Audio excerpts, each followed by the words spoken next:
Well, I said it before we played Vermont that we were playing a team that wouldn't be fazed by coming in a big arena and playing against a Power 5, Power 6 conference type team. And they proved that. I thought our team for the first 32 minutes played as well as we have all year against a really good team. And certainly didn't hurt that, Lamb was in foul trouble. But part of the way we play is to put fouls on the opponents and get the ball into the paint.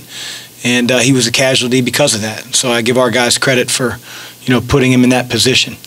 I take a lot of the blame for the last 7-8 minutes, in our quest to put in a lot of different things in such a short period of time, at least from where I sit, 6 months.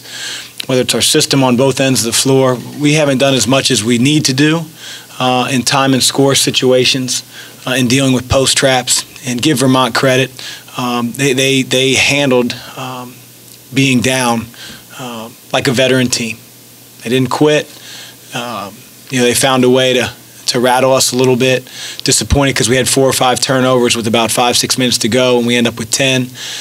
But like I said before, you can always take things if you're a mature team and learn from them in wins, and you should.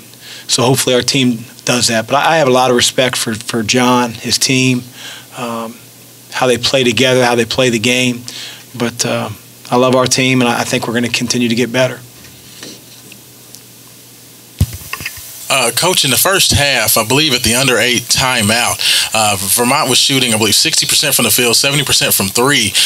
But it seemed like you guys were playing good defense. What was your message to keep the guys continuing to execute and play when the team is just shooting lights out like that? Coach Mike, who had the scout tonight, he said it.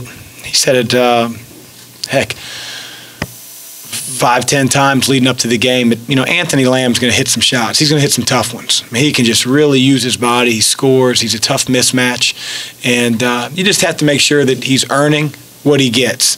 You can't go for a shot fake. You can't leave your feet and have him step through and get an uncontested layup. We can't miss him in transition. If we switch a ball screen, we have to make sure that there's a man matched up on either guy. And I thought for the most part we were doing that. A couple of the shots that Lamb hit in the first half, that's what good players can do.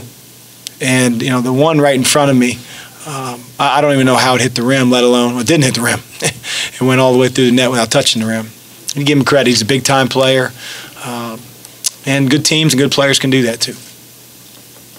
Coach, against Nichols, you guys allowed them to get back into it late. And tonight, you guys had a 22-point lead at one point. How concerned are you guys about closing out games late? Not. It's basketball. You didn't mention the game in between when we played Southern. It's just part of basketball. Good teams make runs. We're a work in progress like every team in November. I don't say that because I'm down on our guys. It's just reality. We're going to be a heck of a lot better in December. We're going to be a heck of a lot better in January. And we're going to need to be as you look at our schedule. But my concern is I just have to educate our guys on what we need to do when we get post-trap, because if Steve plays the way he did, he's going to see a lot of that. And that's my job, put those guys in the right position, and we'll handle end of games better. Coach, did you guys think that you could get Lamb into foul trouble specifically, and how do you think it impacted the game? Because it seemed like they were really settling for jump shots with him out. When he's out, they're a different team. A lot of times they start running the Duncan brothers off screens, Steph Smith off screens, where when Anthony Lamb's in the game, they catch it at the elbow, they do the old pinch post, and really put you in a bind. He fakes the handoff, looks like Vlade Divac out there. But I think that if you go into the game saying, hey, we're going to try to get a certain guy in foul trouble, he'll end the game with 0 fouls, and it's to no avail. So there were some things that we wanted to expose, and I thought we did that. And we drove the ball when we got good reversals on players that we felt like weren't quicker than our guys. We got the ball into Steven, and he produced until they started trapping. So we got the ball where we wanted on offense. We scored enough points to beat any team in the country. Now we got to get better on the defensive end and ending games. Coach, if you could just talk about Darius Perry. He started out the game and got you guys off to a good start, and he closed the game and had some big shots down the stretch when they started to get it close. He's dynamic. He's He's probably our most explosive perimeter player with his quickness, his ability to shoot the ball. Again, Darius, he's a guy that I really have to take under my wing and our wing and teach him how to end games. And although he made a few plays down the stretch where, he finishes in transition, I'd rather him pull it out and run clock. And in that type of situation, almost got the ball stolen from behind. So,